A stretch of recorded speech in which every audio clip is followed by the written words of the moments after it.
Halo kawan pajak, selamat datang di podcast Bijak, bicara pajak bersama KPP Madya Medan. Nah, seperti biasa nih kawan pajak, kami dari tim penyuluh KPP Madya Medan ingin menyapa kawan pajak sekalian. Semoga kawan pajak selalu sehat dan semangat ya dimanapun kawan pajak berada. Nah, kita buka dengan pantun ya. Burung terbang di atas awan. Cakep. Di atas awan ada matahari. Cakep. Halo kawan pajak yang rupawan, selamat bergabung bersama kami. Perkenalkan, kami dari tim penyuluh KPP Madya Medan. Saya sendiri Kori Audita Tampu Bolon. Kemudian narasumber kita seperti biasa ada Bang Leonard Simorangkir. Halo Bang. Halo kawan pajak, selamat berjumpa kembali di podcast KPP Madya Medan. Semoga kawan pajak sehat selalu dan berbahagia. Juga ada Bang Irfan Nudinsyah. Halo Bang. Halo kawan pajak, senang bertemu kembali dengan teman-teman pajak semuanya. Ya, jadi kawan pajak, tema podcast kita kali ini adalah PMK 66 nih abang-abang. PMK 66 tahun 2023 yaitu tentang perlakuan pajak penghasilan atas penggantian atau imbalan sehubungan dengan pekerjaan atau jasa dalam bentuk natura dan atau kenikmatan. Nah, PMK 66 ini kan ditetapkannya kemarin sudah bulan Juni ya Bang-abang ya, tanggal 27 Juni tahun 2023. Nah, dan sudah berlaku juga bulan lalu tanggal 1 Juli 2023. Nah, kemudian maka kita akan bahas lagi lebih dalam episode ke-6 podcast Bijak, bicara pajak bersama KPP Madya Medan. Ya, kawan pajak, kita akan bahas dalam bentuk FAQ ya, abang-abang ya, dalam bentuk tanya jawab ya. Kita mulai dari pertanyaan pertama. Nah, Direktorat Jenderal Pajak kan baru saja merilis aturan ini nih Bang, tentang pengenaan PPh atas natura dan atau kenikmatan. Itu sebenarnya gimana Bang? Baik Kak Kori, kawan pajak ya. Jadi PMK yang lagi masih hangat-hangat nih sebenarnya ya, PMK 66. Karena banyak bilang kok jadi kena pajak ya. Nah, jadi memang benar pemerintah dalam hal ini Dijen Pajak Kementerian Keuangan baru saja merilis aturan baru. Belum terlalu lama lah ya, 27 Juni 2023. Masih 2 bulan yang lalu ya. Nah, yang pada intinya PMK tersebut mengatur mengenai perlakuan PPh atas natura dan atau kenikmatan yang diterima oleh orang pribadi atau badan sehubungan dengan pekerjaan atau jasa. Nah, PMK ini sendiri merupakan bisa dibilang amanat dari Undang-Undang HPP ya, klaster perubahan PPh. Jadi kalau sebagaimana kita ketahui itu ada di klaster perubahan PPh ini ada 4 nih Kak Kori kawan pajak ya. Yang pertama itu adalah perubahan tarif sama bracket PPh orang pribadi atau lapisan itu ya, yang juga dulu sempat heboh, yang awalnya hingga 50 juta 5%, kemudian dirubah menjadi hingga 60 juta baru 5%. Tapi banyak netizen atau warganet yang salah kaprah menghitungnya nih Bang Irfan, kawan pajak ya. Padahal sebenarnya justru lebih murah ya, karena hingga 60 juta baru dikenakan 5%. Kemudian perubahan berikutnya itu adalah tarif PPh badan nih Kak Kori kawan pajak ya. Jadi yang sebelum 2022 itu tarifnya 25%, tapi semenjak 2022 diturunkan menjadi 25% ya. Kalau tadi yang menjadi 22% semenjak 2022. Kemudian diikuti poin tentang batasan peredaran bruto bagi UMKM. PPOP-nya itu hingga 500 juta setahun itu dibebaskan ya dari kena pajak. Baru yang terakhir ini pajak atas natura atau kenikmatan. Jadi dia seperti itu. Kalau kita lihat sebelum Undang-Undang HPP atau terlebih ke PMK ini, PMK 66 ini prinsipnya natura atau kenikmatan waktu di Undang-Undang PPh itu bukan objek pajak dan tidak dikurangkan bagi si pemberi. Tetapi setelah PMK ini dia menjadi objek pajak, tetapi dan bisa dikurangkan bagi si pemberi kerja ya. Tapi nanti dengan aturan banyak pengecualian nih. Apakah benar ini apa jadi semuanya objek pajak, nanti kita lihat. Mungkin seperti itu Kak Kori kawan pajak. Iya, terima kasih Bang Leo. Kemudian Bang Irfan, sejak kemunculan tentang peraturan tentang Natura ini di Undang-Undang HPP, kemudian ini baru keluar PMK-nya bulan lalu kan, banyak timbul pro kontra ya Bang di masyarakat. Betul. Kenapa Natura jadi kena pajak? Itu gimana Bang? Jadi kan gini Kak Kori, kawan pajak, sama-sama kita ketahui bahwasannya sebelumnya itu untuk Natura itu atau kenikmatan lebih banyak dinikmati oleh high level employee. Jadi petinggi-petingginya lebih banyak seperti CEO-nya, kemudian direktur, komisaris.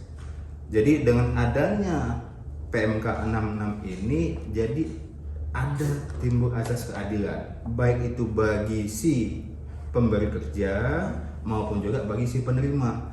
Dan samping itu juga dengan adanya PMK 66 ini ya, biaya-biaya terkait yang berhubungan dengan kegiatan penghasilan tadi itu dapat dibiayakan, dan bagi yang menerima merupakan tambahan kemampuan ekonomis yang menjadi objek pajak yang nantinya dituakan di SPT tahunan si wajib pajak tersebut. Jadi azas keadilan yang muncul. Dan di samping itu juga ya, dengan adanya PMK 66 ini tidak ada lagi multitafsir terhadap Natura dan atau kenikmatan tadi gitu. Oke, siap Bang. Kemudian Bang Leo, kan ini tadi untuk lebih memberikan asas keadilan ya. Jadi nanti dalam pelaksanaannya apakah semua jenis Natura nanti jadi kena PPh itu gimana Bang? Nah itu tadi yang sempat kita singgung awal ya. Memang menjadi objek pajak dan dapat dikurangkan bagi si pemberi. Tetapi aturan mainnya kan banyak nih. Ada pengecualiannya yang gimana ini kan? Apakah merugikan wajib pajak atau yang gimana kan? Nah, jadi memang tadi seperti yang dibilang oleh Bang Irfan, untuk memenuhi rasa keadilan maka diatur kembali mana yang dikecualikan ini, sama pemerintah dibuat aturan seperti itu. Nah, adapun pengecualian Natura kenikmatan tersebut ada 5 nih Kak Kori, kawan pajak. Nanti mungkin saya sebutkan ada sampai 2 poin mungkin diancam sama Bang Irfan. Baik, yang pertama itu adalah makanan minuman, termasuk bahan makanan dan minuman bagi seluruh pegawai. Ini dikecualikan. Dia objek tapi dikecualikan itu Natura sebagai objek pajak ya. Contohnya makanan minuman yang disediakan di tempat kerja. Ini mungkin seperti kantin ya kali ya. Yeah. Kemudian kupon makanan, ini kayak voucher yang bisa ditukar di tempat lain ya. Nah, yang kedua adalah Natura atau kenikmatan yang disediakan di daerah tertentu. Di daerah tertentu ini ada aturannya, ada aturan lebih lanjut ya. Yang pasti dia daerah tertentu itu meliputi sarana, prasarana dan atau fasilitas kerja untuk pegawai dan keluarganya berupa tempat tinggal, termasuk perumahan, kemudian ada pelayanan kesehatan, pendidikan, peribadatan, pengangkutan dan atau olahraga, tetapi tidak termasuk golf. Ini olahraga merah tentu nggak usah lah ya. Ada balap perahu bermotor, juga pacuan kuda, terbang layang ya. Dan olahraga otomotif ini ya dikenakan, tidak termasuk sebagai pengecualian. Nah, kemudian sepanjang lokasi usaha pemberi kerja mendapatkan penetapan daerah tertentu dari Direktur Jenderal Pajak. Nanti kita bisa lihat gimana sih yang daerah yang dimaksud dengan daerah tertentu. Begitu Kak Kori, kawan pajak. Oke, tambahannya juga ya Kak Kori ya. Yang ketiga itu adalah Natura atau kenikmatan yang harus disediakan oleh pemberi kerja dalam pelaksanaan pekerjaan. Jadi contohnya itu pakaian seragam, kemudian peralatan untuk keselamatan kerja, kemudian sarana antar jemput pegawai, kemudian penginapan untuk awak kapal, dan atau juga ya Natura atau kenikmatan yang diterima dalam rangka penanganan endemi, pandemi atau bencana nasional. Jadi itu salah satu yang dikecualikan. Kemudian ada juga yang keempat itu adalah Natura dan atau kenikmatan dengan jenis atau batasan tertentu. Batasan tertentu itu cluenya. Di PMK 6 itu ada 11 kriteria batasan. Tapi untuk saat ini kita coba kasih contoh. Yang pertama itu ya bingkisan makanan minuman dalam rangka hari raya keagamaan. Jadi mungkin ya pada saat kita hari raya Idul Fitri atau Idul Adha atau Natal ya, kita dikasih bingkisan berupa makanan dan minuman. Ini yang dikecualikan. Kemudian contoh berikutnya itu adalah peralatan atau fasilitas kerja yang diberikan kepada pegawai untuk pelaksanaan pekerjaan.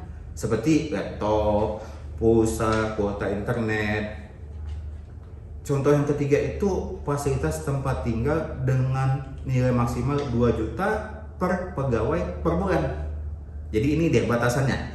Kemudian ada juga ya yang dikecualikan berikutnya itu adalah natura dan atau kenikmatan yang sumbernya atau dibayar oleh APBN, APBD ataupun juga dari APB desa. Ya contohnya nih seorang kepala kantor diberikan fasilitas rumah dinas atau juga diberikan fasilitas mobil dinas kepala kantor, dan ini sumbernya dari APBN, APBD maupun APB desa. Itu dia Kak Puri. Ya, jadi tadi kan beberapa jenis natura yang dikecualikan dari objek ya Bang. Tadi kan ada disebutkan daerah tertentu. Iya, benar. Daerah tertentu itu yang seperti apa Bang Leo? Baik, kalau kita mengacu ke PMK sendiri ya, daerah tertentu ini kemungkinan untuk menstimulus lah ya perekonomian, jadi dia dikecualikan dari objek pajak natura atau kenikmatan. Nah, adapun yang dimaksud dengan daerah tertentu itu adalah daerah terpencil nih, Kak Kori, kawan pajak, atau daerah yang secara ekonomis mempunyai potensi yang layak dikembangkan. Artinya belum berkembang nih, tapi layak dikembangkan. Tetapi keadaan prasarana ekonomi pada umumnya kurang memadai dan sulit dijangkau oleh transportasi umum, baik darat, laut maupun udara ya. Nah, kriteria daerah tertentu adalah bila tidak tersedia, tidak layak 6 jenis dari 11 jenis. Jadi kalau ada 6 dari yang 11 yang nanti yang saya akan sebutkan ini, itu udah tergolong daerah tertentu, Kak Kori, kawan pajak ya.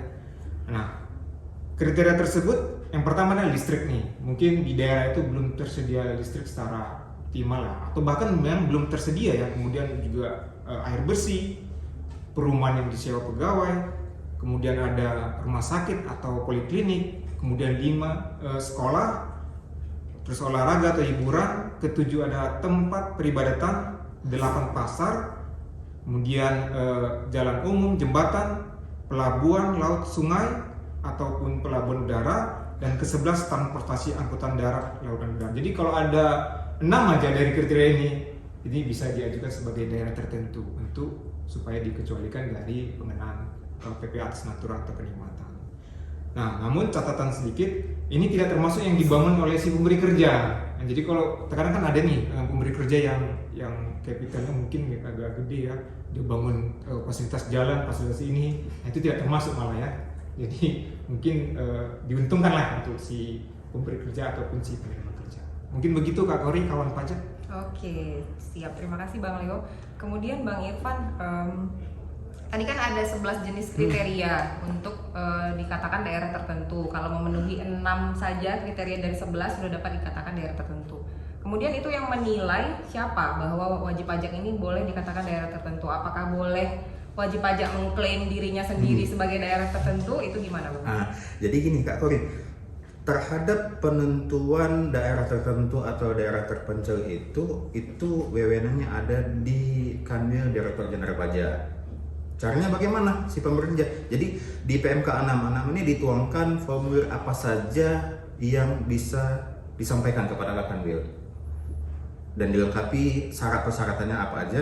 Nantinya ya, setelah diajukan permohonan tadi kepada Kanwil Direktur Jenderal Pajak di mana dia berada, maka nanti oleh petugas di Kanwil DJP akan dilakukan penelitian ataupun pemeriksaan terhadap lokasi tersebut.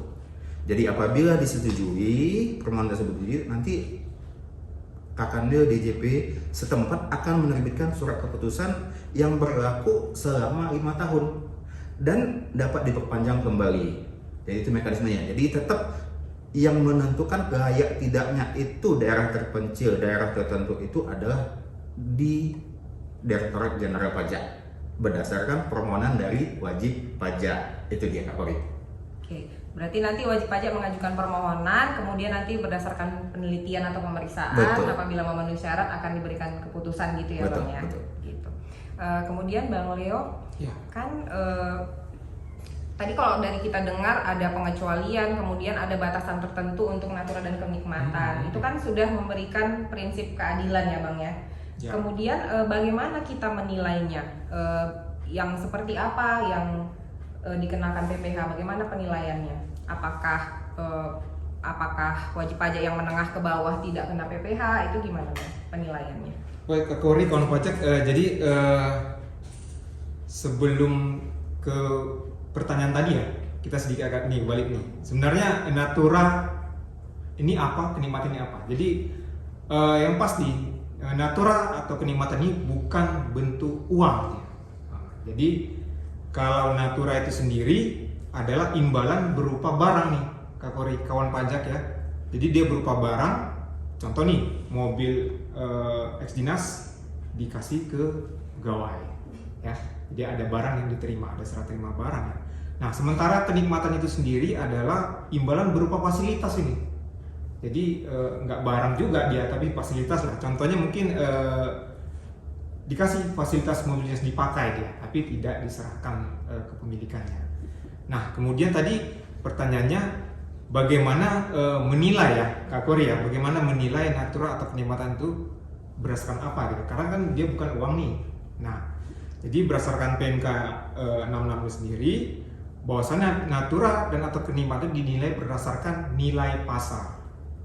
Jadi mobilnya mungkin dinilai ulang lah ya, kalau yang XX ini kan nilai pasar untuk natura. Contoh harga pasar mobil yang diberikan berapa nih? Nah itu nanti itu dia sebagai nilainya ya, nilai naturanya.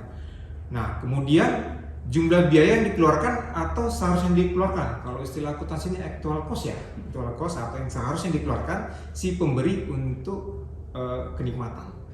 Contohnya biaya sewa rumah dinas, jabatan direktur berapa sebenarnya yang dikeluarkan ya, misalnya 300.000 sebulan atau berapa, nah, itulah yang menjadi nilai si kenikmatan itu sendiri.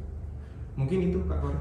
Siap, terima kasih Bang Leo. Kemudian Bang Irfan, bisa nggak kita kasih contoh-contoh kasus gitu ya Bang ke wajib pajak, karena kan tadi natura dan atau kenikmatan itu dia tidak, memang bukan uang yang diberikan, bisa berupa fasilitas atau berupa barang yang diberikan untuk dipakai kepada pegawai. Itu gimana Bang? Contoh-contohnya gimana penerapannya? Oke, ya untuk contohnya ini ya, tadi udah sampaikan sama Bang Leo bahwasannya natura kenikmatan itu bukan dalam bentuk uang.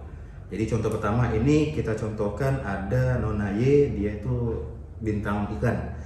Dia ada tanda tangan kontrak dengan PT ABC yang merupakan perusahaan kosmetik. Dan atas jasa iklan tersebut, si Nona Y tadi itu di bulan Agustus 2023 menerima imbalan dalam bentuk paket alat-alat domestik. Jadi dia menerima dalam bentuk paket, jadi bukan uang tunai. Harga jual atas alat-alat paket tersebut senilai 10 juta rupiah. Jadi atas case tersebut Nona Y menerima penghasilan dalam bentuk natura pada bulan Agustus 2023 sebesar 10 juta rupiah, dan ini menjadi objek PPh pasal 21. Itu yang pertama. Yang kedua, ini berkaitan dengan antara pemberi kerja dengan pegawai. Jadi ini kita contohkan itu seperti ya, di 2023 September PT ABC memberikan fasilitas rumah kepada Tuan X sebagai pegawainya. Jadi apartemen tersebut disewa PT ABC dari pihak ketiga secara bulanan. Selama bulan September 2023 tersebut ya, biaya sewa dan biaya lainnya yang terkait dengan penginapan tersebut yang dikeluarkan oleh PT ABC senilai 50 juta rupiah. Dan tadi di awal sudah kita sampaikan bahwasanya fasilitas tempat tinggal dengan hak penggunaan dipegang oleh perseorangan atau individual yang dikecualikan dari objek PPh itu adalah sebesar maksimal 2 juta rupiah. Sedangkan Tuan X tadi menerima fasilitas sewa itu senilai 50 juta. Maka fasilitas apartemen yang menjadi objek PPh pasal 21 adalah senilai 50 juta rupiah dikurangi 2 juta rupiah sebesar 48 juta rupiah. Dan ini nanti dituangkan di SPT tahunan Tuan X. Itu dia Kak Ori. Hanya 2 juta ya Bang? 2 juta, maksimal 2 juta, batasannya 2 juta. Di atas itu yang menjadi objek. Baik lagi dia jadi objeknya. Menjadi objek dia. Sisanya ya. Iya betul. Iya. Kemudian Bang Leo, ya, kan kalau dilihat dari berlakunya PP 55 ya yang sudah ya, menyebutkan tentang natura itu kan tahun 2022 ya Bang ya. Namun kan PMK-nya baru ditetapkan di bulan berlaku mulai Juli 2023. Nah, itu perhitungannya apakah berlaku surut atau gimana, Bang? Baik, Kak, kawan pajak ya. Jadi memang bukan agak sih sebenarnya, memang lumayan jauh ini. Hampir setahunan ya dari Norma PP, kemudian baru terbit juklaknya 27 Juni 2023. Nah, kalau kita baca PMK itu sendiri memang jelas disebutkan bahwasannya di ketentuan penutup pasal 27 itu menyebutkan memang PMK ini berlaku mulai 1 Juli 2023. Nah, tapi ada beberapa pengaturan terkait pemotongan PPh Natura ini. Yang pertama itu pemberi kerja melakukan pemotongan PPh atas penggantian atau imbalan dalam bentuk natura dan atau kenikmatan pada akhir bulan terjadinya. Nah, itu dia. Yang pertama, kalau dia berbentuk natura maka pengalian atau terutangnya penghasilan yang bersangkutan, mana yang terjadi lebih dahulu itulah yang saat terutang atau saat akan dipotongnya ya. Nah, kemudian untuk kenikmatan itu saat penyerahan hak atau bagian dari hak. Nah, itu adalah saat dilakukan pemotongan. Begitu, Kak Kori. Iya, terima kasih, Bang. Kemudian Bang Irfan, kan berarti tadi ada ketentuan peralihan ini ya. Yeah. Jadi perlakuan PPh atas natura yang diterima pada tahun 2022 dan bulan Januari sampai dengan Juni 2023. Itu gimana, Bang? Jadi gini Kak Kori, terhadap natura atau kenikmatan yang diterima atau diperoleh selama tahun 2022 dan bulan Januari sampai dengan Juni 2023 itu tidak dilakukan atau dikecualikan dari pemotongan PPh. Namun terhadap khusus ya natura dan atau kenikmatan yang diterima dari 1 Januari 2023 sampai dengan Juni 2023 tadi, maka si penerima itu wajib yang pertama menghitung dan membayar PPh-nya sendiri, serta kedua itu adalah kewajiban dia melaporkan dalam SPT tahunan PPh. Jadi semuanya ini ya, baik yang diterima, baik yang menjadi fasilitas, baik yang menjadi objek PPh itu wajib dituangkan di SPT tahunan si penerima natura tadi, gitu Kak Kori. Siap, Bang. Jadi objek ya ini, Bang. Jadi objek ya. Iya, Cuma jadi objek. masalah siapa yang memotong atau membayar. Betul. Nah, Karena ini udah berlaku, harus dibayar sendiri, Bang. Harus dibayar Sama sendiri, si iya. penerima ya. Betul. Oke. Jadi ya dari Juli sampai dengan sekarang kewajiban si pemberi kerja. Sedangkan dari Januari sampai Juni 2023 kewajiban yang menerima. Jadi harus diingat itu ya. Iya, itu dia kuncinya di situ. Iya. Jadi bisa diingat ya wajib pajak bahwa walaupun karena baru berlaku 2023 bukan berarti karena tidak dipotong oleh pemberi kerja jadi dibebaskan. Iya, jadi harus wajib pajak sendiri yang menghitung dan melaporkan gitu ya. Artinya Bang, dia ya. sudah menjadi objek pajak. Sudah menjadi objek pajak. Kemudian Bang Leo kan sejak awal kita tuh bahasnya untuk pegawai ya yang menerima natura dan atau kenikmatan. Untuk aspek si pemberi kerja itu gimana, Bang? Baik, jadi memang boleh dikatakan memang dengan berlakunya HPP atau PMK 66 ini memang dikembalikanlah. Kalau dalam pandangan pribadi saya ini dikembalikan ke ajas sebenarnya, artinya siapa yang menerima penghasilan itulah yang dikenakan pajak, benar ya. Jadi tidak seperti waktu diatur di Undang-Undang PPh sebelumnya ya, yang di bukan objek pajak ya, padahal dia terima ada tambahan kemampuan ekonomis sebenarnya, ada tambahan penghasilan ya. Tapi dengan berlakunya PMK ini udah menjadi lebih terang ya, bahwasanya yang adanya tambahan atau aliran penghasilan maka itu adalah objek pajak ya. Nah, dari sisi pemberi atau ya sisi pemberi yang pasti dia menjadi bisa dibiayakan. Jadi kembali lagi ini adil nih, bisa dibilang adil lah, memang adil lah ya. Jadi karena ini biaya-biaya, tapi terutama dia terkait dengan 3M ini, jangan dilupakan. Bukan biaya sembarang biaya ya, tapi biaya yang harus memenuhi 3M.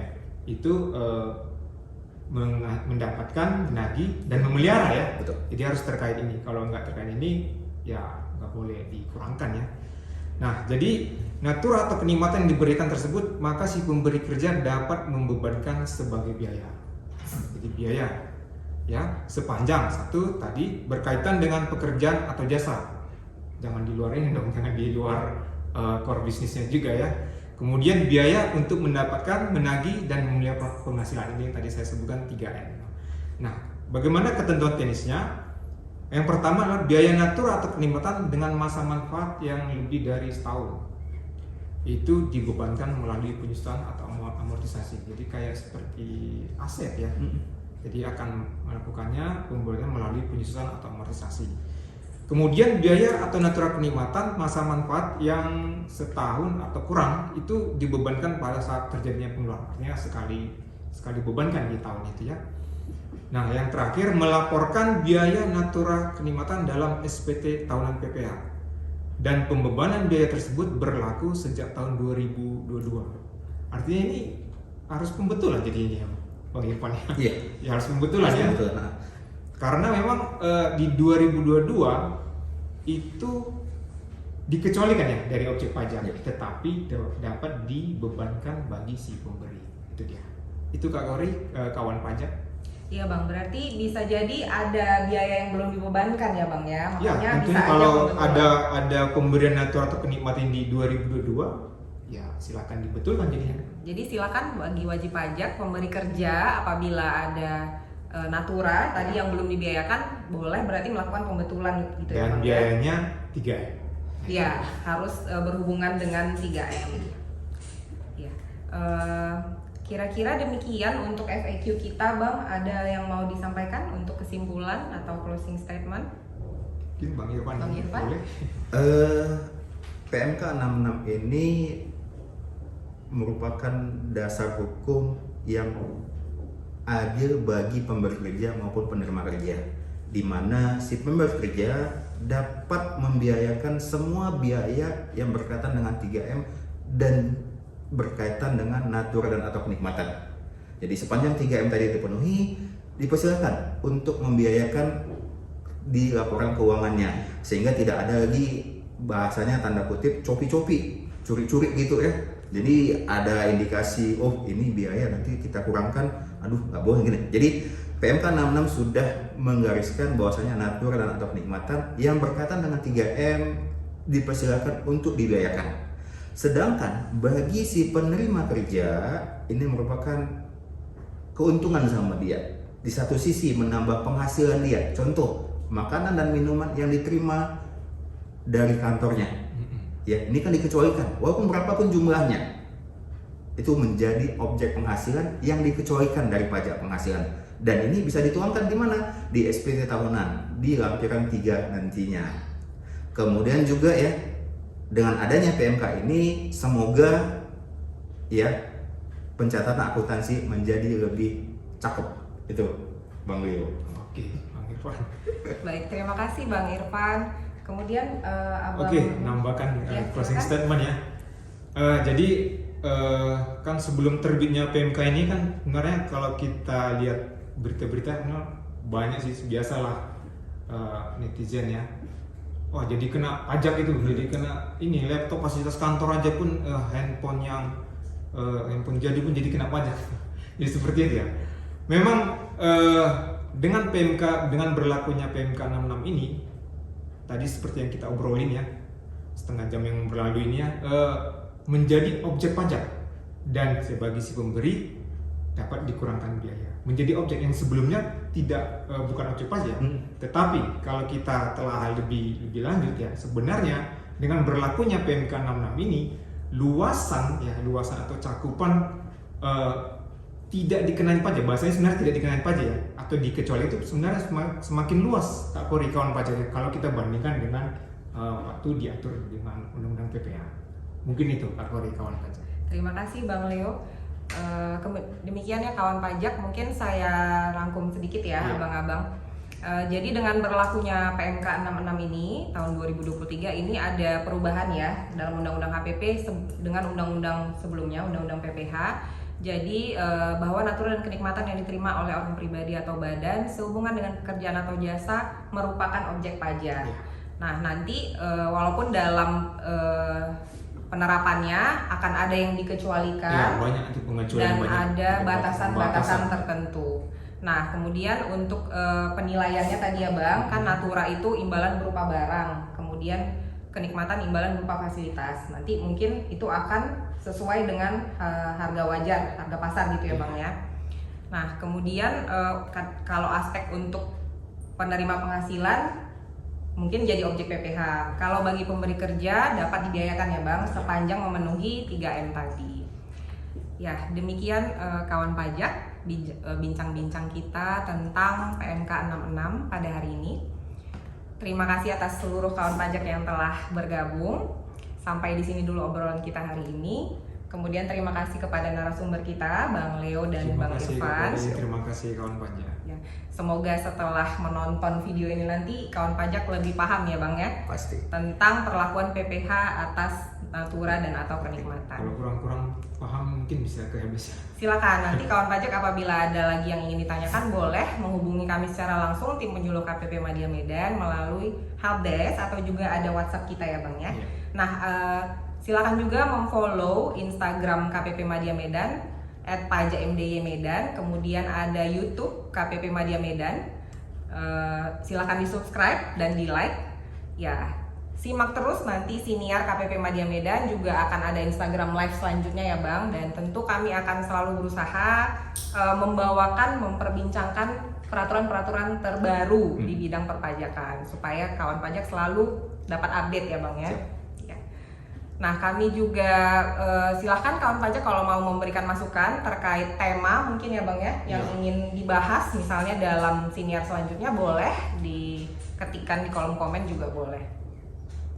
Ya, saya tutup dengan pantun ya, abang-abang. Pak Tani pergi ke sawah melihat padi tumbuh bersemi. Tiba saatnya untuk berpisah. Terima kasih telah bergabung bersama kami. Sampai ketemu di siniar KPP Madya Medan berikutnya. Salam sehat dan selamat beraktivitas kembali semua wajib pajak. Sampai jumpa. Bye.